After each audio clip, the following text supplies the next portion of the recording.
Kumusta kayo mga bro? Balik tayo sa ating channel para sa isa na namang nakakabighaning episode.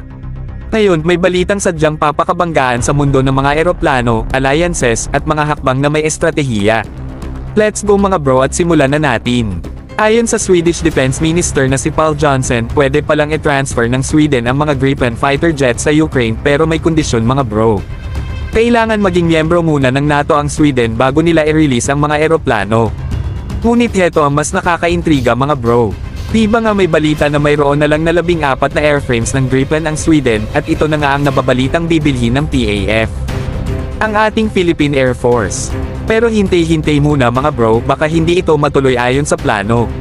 Ang ating Defense Minister ay nagbigay ng isang pasabog na pahayag. Sinuggest niya na baka dapat hintayin ng Philippine Air Force at timbangin ang pagkuha ng F-16 sa halip. Ayos hindi ba? Lalong gumugulo ang kwento. Bakit biglang nagiba ang takbo ng usapan tanong nyo?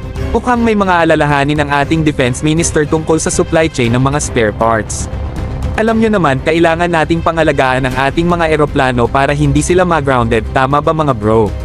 Kaya mga bro, ano ang dapat nating matutunan dito? Lahat ito ay tungkol sa mga hakbang na may estratehiya at pagbibilang ng mga opsyon.